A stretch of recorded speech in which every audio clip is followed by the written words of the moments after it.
Frequentemente as pessoas me pedem aqui recomendações de filmes, documentários ou livros.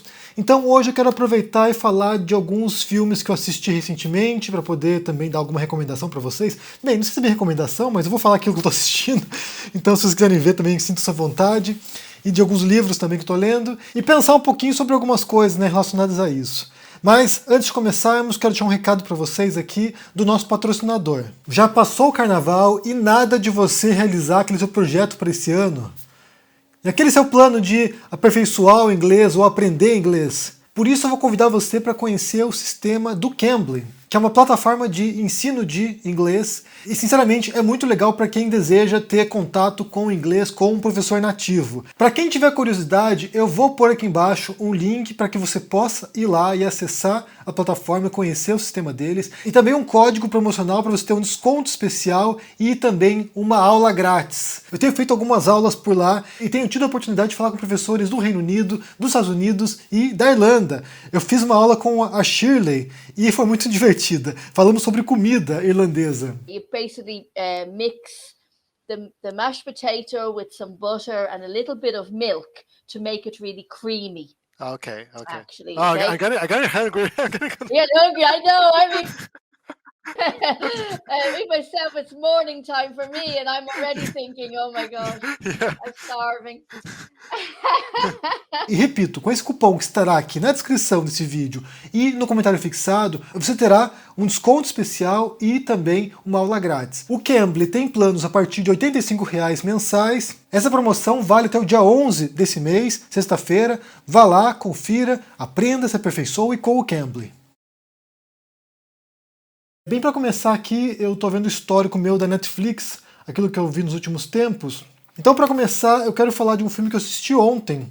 Bem, eu comecei a assistir, depois parei e terminei de assistir ontem, que se chama The American Meme, ou o meme americano, que fala sobre essa cultura dos influenciadores. É um filme de 2018, então eu imagino que alguns dos influenciadores ali nem sequer mais sejam a última bolacha do pacote.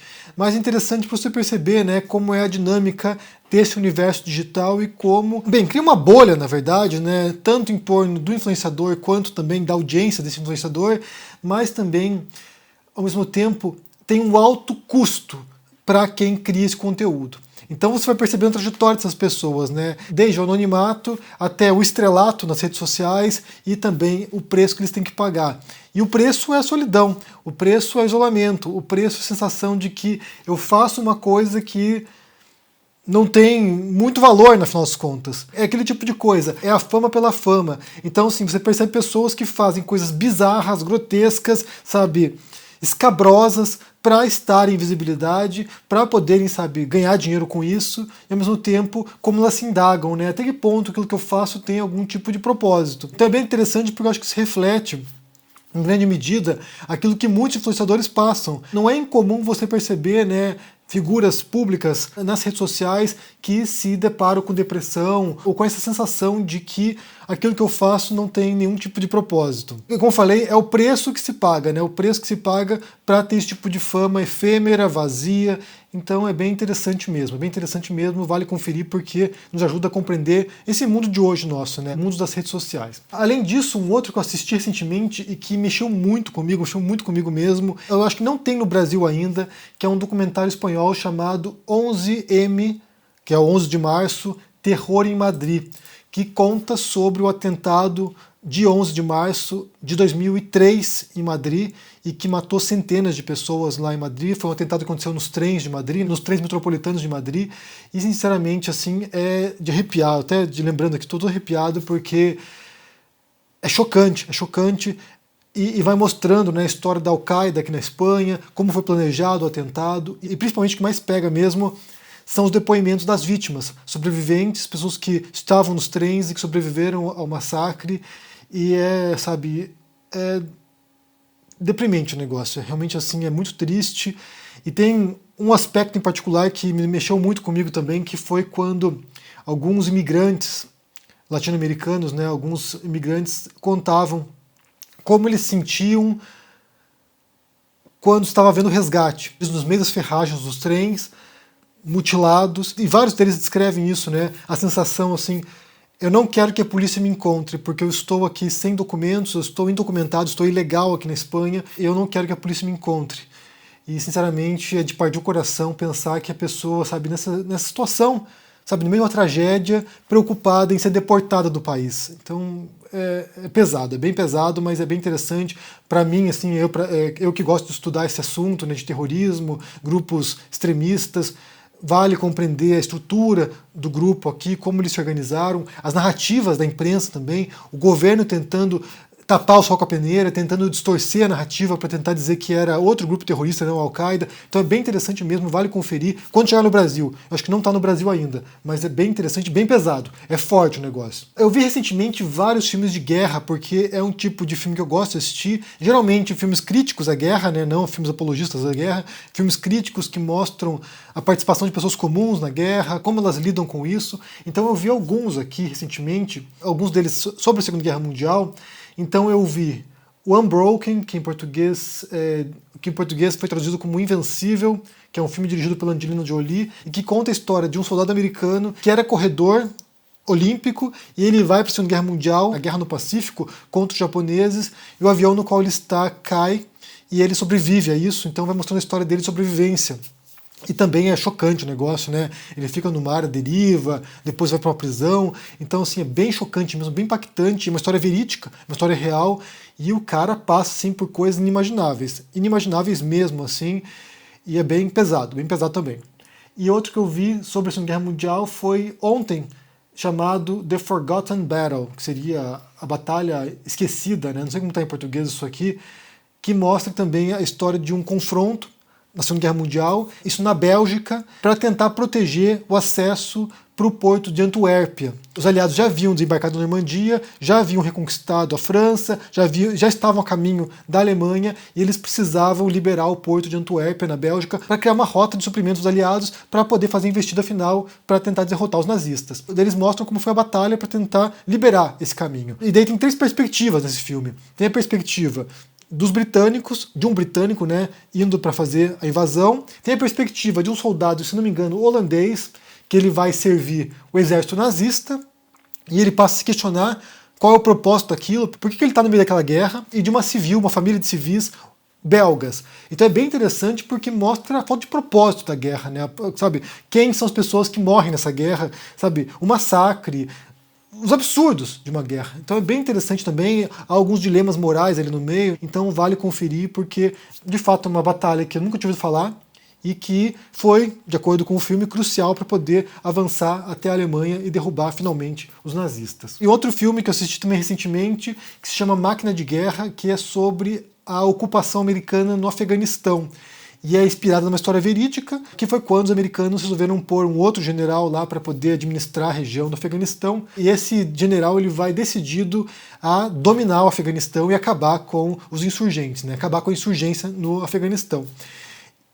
E, como eu falei, é satírico, né? Então ele assim, mostra como é o delírio dos americanos, né? De acharem que eles teriam controle sobre a região. E é interessante também que mostra a divergência, né, entre a parte militar, que achava que era possível fazer isso, e a parte diplomática, que sabia que não tinha como vencer aquela guerra, que sabia que não tinha como conquistar o Afeganistão, que sabia que cedo ou tarde aquilo ali ia dar merda. E a gente viu recentemente isso, né, quando os americanos deixam o Afeganistão e aí o Talibã reocupa a região. Então você percebe que já estava perdida a guerra, que eles sabiam disso.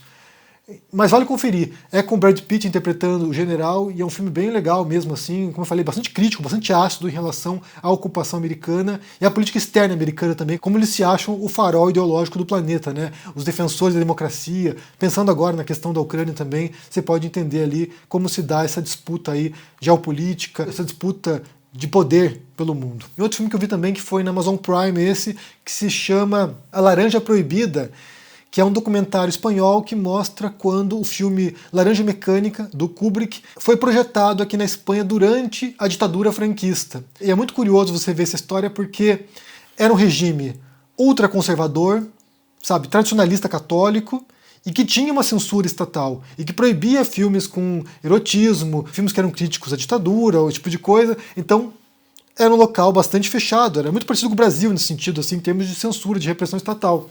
E havia um festival de cinema em Valladolid, que é uma cidade aqui da Espanha, e nesse festival de cinema era uma raríssima exceção na qual o governo permitia com que filmes proibidos em outras regiões pudessem ser projetados. E aí eles conseguem trazer a Laranja Mecânica. Então é muito legal ver esse documentário, assim, é divertido e ao mesmo tempo, sabe, mostra o fascínio do cinema, como tem o potencial transformador da arte, a crítica social. É bem interessante, também bem interessante.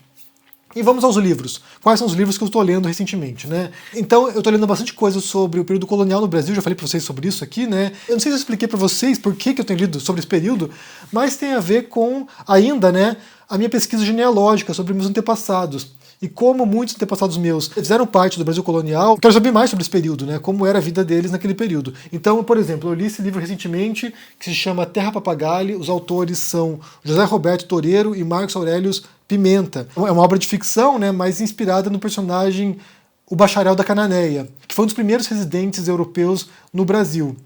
Então estava lá ele, o João Ramalho, entre outros que chegaram nas primeiras navegações no Brasil, e o Bacharel da Cananéia é um dos meus antepassados. Então é interessante para poder retraçar a história desses personagens. E um outro livro que eu estou lendo também, que se chama Vida e Morte do Bandeirante, que é um livro do Alcântara Machado. E embora chame A Vida e Morte do Bandeirante, ele não fala só sobre os bandeirantes, ele fala sobre os paulistas no geral, né? Ele parte de uma pesquisa que é muito espantosa, na verdade, porque ele analisou os inventários dos moradores de São Paulo no período colonial. Então, assim, durante séculos, né, sei lá, século XVI, XVII e parte do XVIII, ele analisa os inventários, as pessoas que moravam ali. Então, assim, o que eles legavam para os seus herdeiros, o que eles diziam ter feito, quem eram essas pessoas. E em cada um dos capítulos ele analisa um aspecto, né? A mobília que eles tinham, o vestuário, os escravos, os indígenas ou os africanos que eles escravizavam, ou seja, tem esses aspectos, e um dos capítulos é sobre livros. E foi isso que despertou meu interesse para ler esse livro em particular, que se chama Sobre os Maravilhosos Segredos da Natureza, Rainha e Deusa dos Mortais. O autor é o filósofo italiano Giulio Cesare Vanini. Esse livro aqui, a minha edição está em espanhol. Porque esse livro aqui é um dos raríssimos livros que constam nos inventários dos paulistas do período colonial. Então, assim, nos inventários tem de tudo, né? Tem armas, tem roupas, tem candelabros, tem baús, tem um monte de coisa. Mas são pouquíssimos inventários nos quais constam livros. Ou seja, era muito difícil comprar um livro na época e poucas pessoas eram alfabetizadas. E um dos meus antepassados, que se chamava Mateus Leme, que não é o mesmo Mateus Leme de Curitiba, é outro Mateus Leme. O Mateus Leme, ele era uma espécie de um barbeiro, uma espécie de médico da época. Isso virada do século XVI para XVII. Então ele era uma espécie de um médico da vila, de São Paulo. E ele é uma pessoa que quando morreu deixou no inventário dele 3 livros listados lá. E um desses livros era esse livro desse filósofo. E o curioso é que esse filósofo, Vanini, ele é um filósofo importante, italiano. Ele é um filósofo considerado ateu, ele é um filósofo que foi morto pela Inquisição, foi morto como herege. E o livro dele, esse livro aqui, constava no índex da Igreja Católica, ou seja, na lista de livros proibidos da Igreja Católica. Eu fico imaginando, sinceramente, assim, eu comecei a ler por causa disso, eu fico imaginando como devia ser a solidão intelectual desse homem, desse Mateus Leme, morando numa cidade, num povoado, no qual ele era um dos poucos que sabia ler, no qual ele era um dos poucos que ele tinha acesso a livros, e com quem que ele conversava essas coisas. Como eu falei, eu fico pensando na solidão intelectual dessa pessoa, né? Num povoado cuja população era majoritariamente religiosa, ele lendo um livro de um filósofo ateu, considerado ateu. Um livro proibido pela Inquisição. E nesse livro, Vanini questiona as religiões, né? Indaga essa noção de estruturas de poder, de dominação dos homens, de um homem sobre o outro. Então, assim, realmente é assombroso. Para mim é assombroso pensar que no século XVI, no Brasil, alguém, um antepassado meu, estava talvez se propondo essas questões. E sem poder compartilhar com ninguém, talvez, né? Sem poder falar com ninguém isso aí. Bem, essas são as minhas recomendações, aquilo que eu estou assistindo, aquilo que eu estou lendo. Me diga no comentário se tem alguma sugestão de filme ou de livro para eu ler também. Deixa aqui embaixo no comentário. Se inscreva aqui no canal. Curta esse vídeo e se cuide por aí. Um abração e até mais. Tchau!